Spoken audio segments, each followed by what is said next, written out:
Welcome, I'm Catherine Magana here with Steve Wolf, Rachel Ivanovich, and Vince Stefano, where we're here to provide you insights on the markets, tax planning, and financial planning. So it's been quite the roller coaster ride over the last 7 days. I was out last week and I came back and it was definitely a lot of market movement and volatility and had a lot of calls these past several days.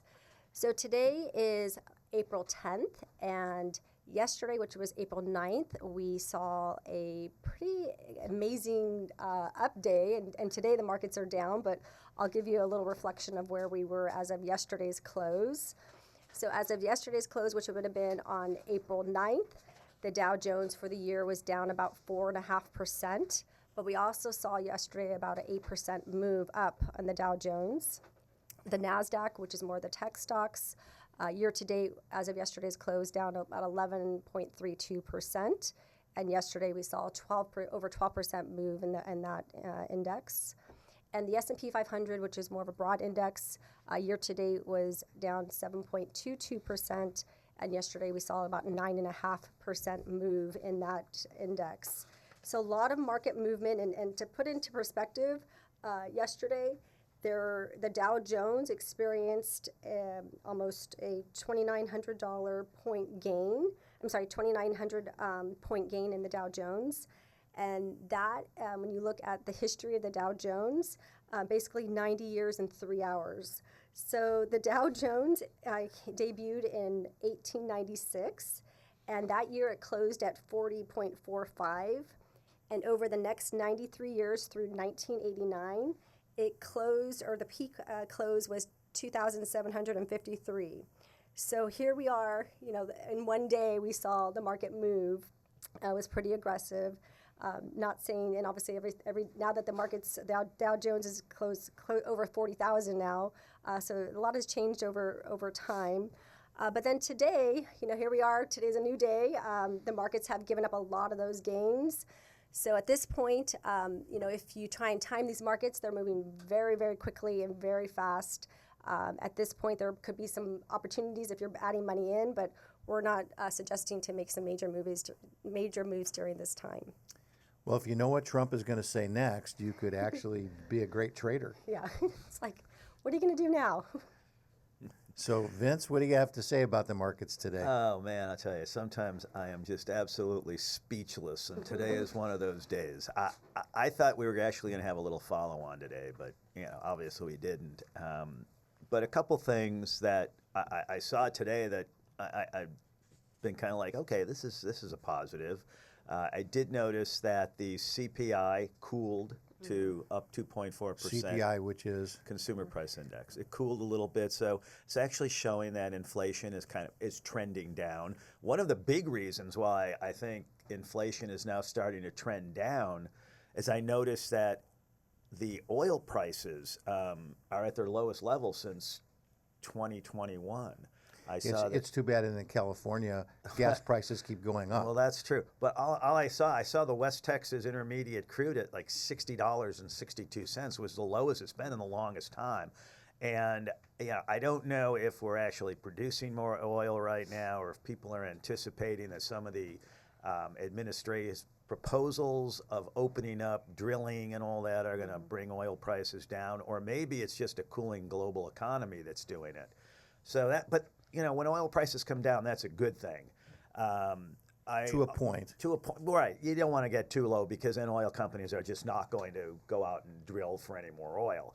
I did see today that the House passed the reconciliation resolution that they were looking to pass. And within that, there's tax and spending cuts, defense spending, immigration reform, and debt ceiling limits. And now they're going to have to write the formal legislation after they come back from their Easter recess. Tomorrow we have 5 major financial companies reporting their earnings. It's going to be really interesting to see what they say.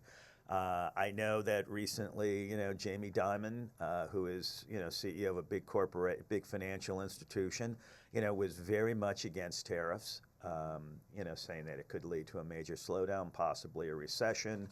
And I believe he was quite pleased, along with a couple of other people, that there was a pause, but that pause only goes until July 9th, and within that time frame, a lot has to happen. Well, I'll be honest with you. I heard that it was going to pause, and that to me meant that there wasn't going to be any tariffs. There weren't going to be any tariffs, but we're still at 10% across the board, plus a huge amount on China, and I think that's one of the reasons that the market is down today, Thursday, and until there's still more resolution, this market's going to be really, really violent, I guess is a good word, but violent up and down. Mm-hmm. So it would be nice if you say you're going to pause tariffs, then pause them completely. But he didn't do that. No, but again, he did.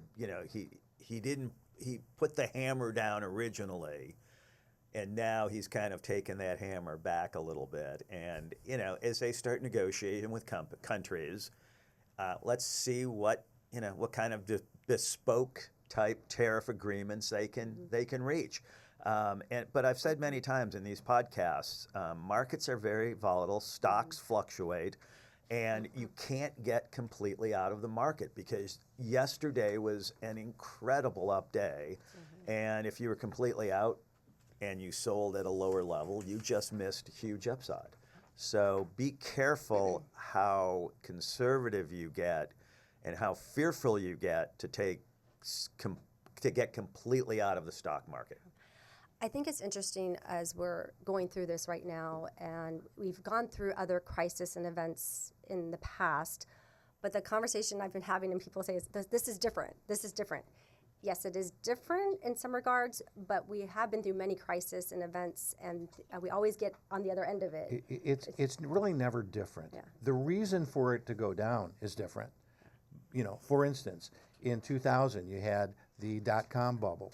In 2002, you had, or 2001, you had the 9/11. Yeah. Then you had the real estate in 2007. Then you had COVID. Now you have tariffs. But they all exhibit the exact same pattern. Yeah. Okay. And the velocity of the market movement, because remember COVID year? I mean that March. The markets just got devastated, and then it started to recover. Right, and it was a V pattern. Yep. So it went down quickly, and it actually went up quickly. And yesterday was what showed that this could happen exactly the same way if the tariff situation is resolved. And that's what people are waiting for. I think the other thing people are waiting for, and I know you've got your mountain chart there, but I probably just took all your fury there. You're good. The other thing people are waiting for is, what is the actual purpose that the Trump administration is looking for? What's the actual goal? Is it to get tariffs to zero? Because it doesn't sound like that. It sounds like he still wants tariffs, he meaning Trump, to get money into our coffers. Okay? So is that the goal? Is the goal, there are other non-tariff issues, like companies that ban our products. There's countries that ban our beef, for instance, because they say it's not quality. Well, I think the U.S. beef is probably as quality as any beef in the world. So that to me is just an excuse. So I'm not sure exactly what the goal is, and I think that the marketplace is saying exactly that, which is why it's so volatile. But having said that, every crisis we've ever had has always been resolved. Some take longer than others. Obviously the Depression was a longer time frame, but some are short. COVID was short. This could be short too if we can get that resolution.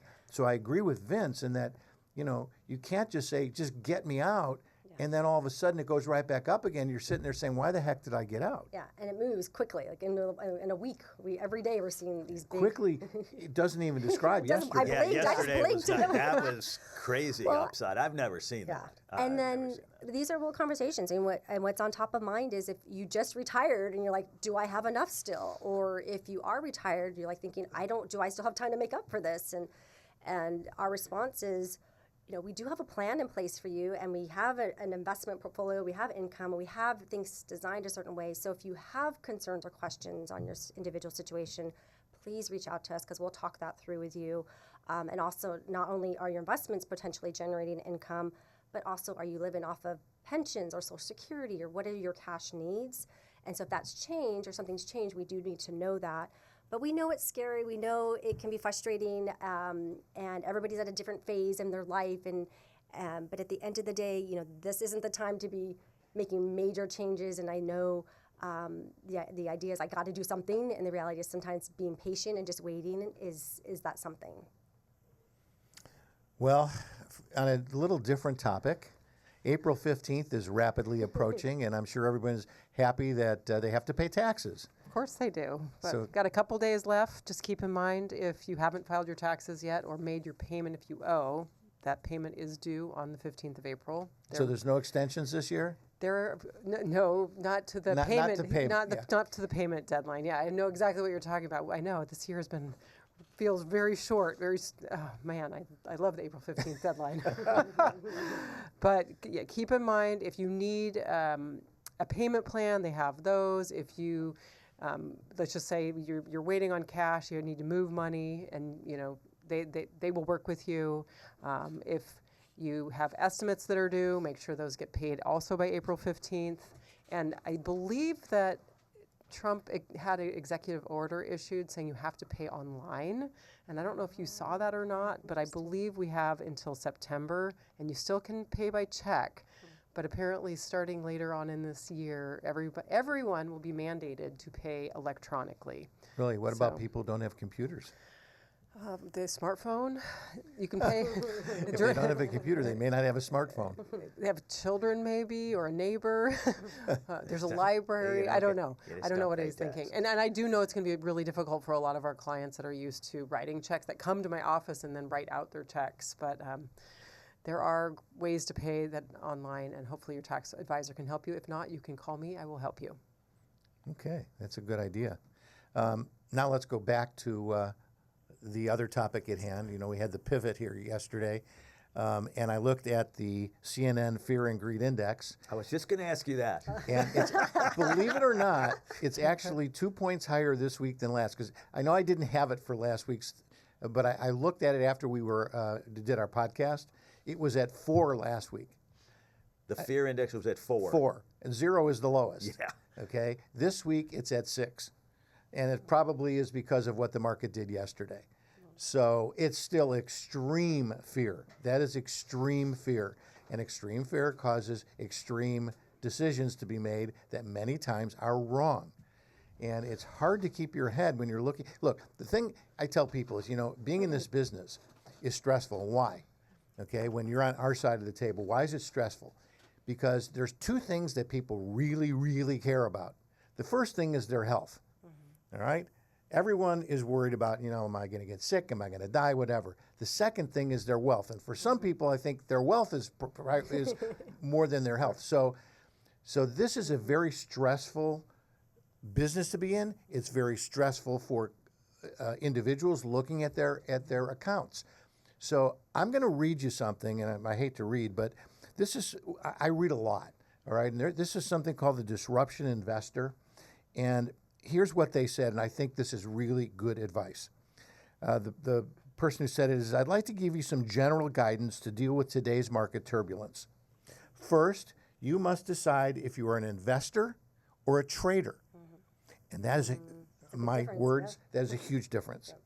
The single most important thing for investors to do today is tune out the noise. Turn off those ridiculous 24/7 news shows and stop doom scrolling online. Instead, go spend some time with loved ones or do something else that makes you happy. He says, I couldn't be more serious. I know it's tempting to want to stay plugged in and try to help yourself by gathering as much information as possible. But that only leads to bad decisions in times like these. It's much healthier for your financial future and emotional well-being to tune all that out, take a big step back, only think about what you can control, and focus on the big picture. The fact is, what's happening now is not new or unprecedented. We talked about that. We see it all the time for all kinds of reasons. Markets sometimes crash. And it does happen. That's part of being an investor. Now, if you're a trader, and this is not my words, if you're a trader, you know, and you're maybe you've got options, and maybe you bought puts, and when things go down, you make money when you buy puts, or something like that. Okay, but that is not what most of us do. Most of us are investing. And unfortunately, there are times like this that happen, and they happen more frequently than we want to admit. Even in intra-year time frame, a 10% to 15% correction is normal. All right? Now, is this normal? No, because it's something exogenous that's causing it. It's not necessarily economic in nature yet. To me, this is still more political than it is economic, but it could be economic because and I think what really got Trump yesterday to change his mind, a couple things. First of all, I think there was a lot of pressure from inside. Was it Bill Ackman? Bill Ackman came out and put a piece on X talking exactly what Trump should do, and he did it. He said, put a 30, 60, 90-day pause while you negotiate with companies or countries and try to come up with the best tariff agreement. And that's exactly what happened. But that's also what Jamie Dimon and a lot of other financial executives said, and I'm sure people inside the administration said that. I think Scott Bessent, our Treasury Secretary, was probably leaning on Trump pretty hard to do that. Right. Because he's part of the old Wall Street hedge fund community, so he knows how these markets fluctuate, and he knows how people get absolutely crazy when they see the markets in periods like this. So that's why they talk about a Trump put. They're talking what they're saying there. It's a put option, which means it protects you on the downside. He does not want the stock market to go down. He looks at the market all the time, all right. And if it looks to him like things are going to get really bad, he's going to change. But again, the real issue yesterday was the bond market. The bond market was starting to get out of hand, and that, if you really want to follow what could happen, follow the bond market, not the stock market, because that's a financial issue. And as you know, back in the 2007 timeframe, we had the banks that were failing, all right? So that was a much bigger issue than what we have today, even though it doesn't feel like it. All right, so let me go back to the end of this. So it says, it's not unprecedented. We've seen it all the time. Markets sometimes crash. But unless the world ends, great businesses always recover and go on to make new highs. And you don't need to think back for an example. Just look to the tech sell-off of 2022, when some of these chip stocks were basically thrown out the window. And then 2 years later, they have gone up as much as you can expect a stock to go up. So he says, I'm not saying you shouldn't take steps to make market downturns less painful. And maybe for our clients, that means if you can't sleep at night, take a little off the table, but don't get completely out. Or if you can do options, I suppose we don't do a lot of options, but you can sell or buy a put against it, and if the market goes down, you'll make a little bit of money that way. But he again, back to the article, it simply makes no sense to allow ourselves to get shaken out of these stocks prematurely, given the fundamental strength of a lot of the companies. And in this guy's case, he says, and how bullish we are in these sectors for 2025 and beyond. So we'll get through this. When you're going through the storm, it's hard to think straight, but the storm always ends. And I have yet to see a time when, after the storm ended, we haven't gotten sunny skies and gone back to being, having more wealth added to our accounts.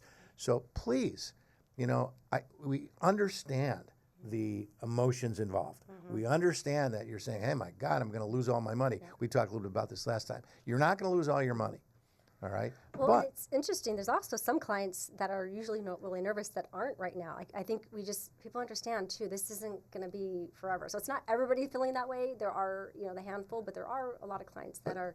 But if you're buying individual stocks especially, you got to look at what their earnings are. Yeah. Is it a good company? Exactly. What their price versus their earnings are. I mean, a couple of days ago, I had 2 or 3 clients call and said, this stuff is starting to look really cheap to me. Do you think I should buy it? And we talked about some individual stocks that had price to earnings ratios in the 60s that came down to 20. I mean, and they're growing at 40 or 50%. And even if that growth slows, which is what people are saying could happen, and we could go into a recession, which again is normal in our economic lifestyle, you know, will they grow at 40 or 50%? Okay, maybe they only grow at 30%. But when your price to earnings is at 20, that's below that growth rate. That represents a bargain. So that to me is what we should be looking at. If you haven't already sold everything, you know, a week ago, don't sell everything now. Just don't do that.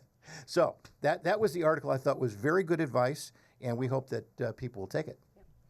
So I guess end result is we're in this together. If you have questions or if you want to go over your specific situation, we're available. And remember to be patient, and you know this will pass. And you know, it's again we understand. You know, every day's a new day, but let's just you know, we're in this for the long term. Okay. Anything else today? Yes, it's one of my favorite times of the year. The Masters Golf Tournament is Oh, going on. okay. There we go. So I'll be kind of glued to the TV. Well, actually, I'll record it and then watch it late at night so I can scroll through all the commercials. But I love the Masters Golf Tournament. Well, and that's a tournament. It's good when you are under par. So the lower that number is, the better. Well, it'll relieve a lot of stress. All right. Anyway, Well, and, hey, don't forget, big tech companies start reporting at the end of this month. So keep your powder dry. All right. Well, thanks again for listening for another week. We'll see you next week. Bye-bye. Bye. Please stay tuned for important disclosures. The opinions expressed in this program are for general informational purposes only and are not intended to provide specific advice or recommendations for any individual or on any specific security. It is only intended to provide education about the financial industry.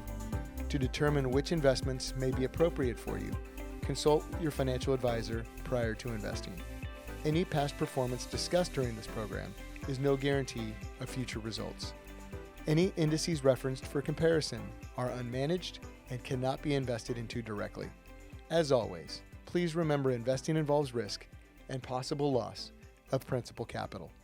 Please seek advice from a licensed professional. WWM Financial is a registered investment advisor with the SEC.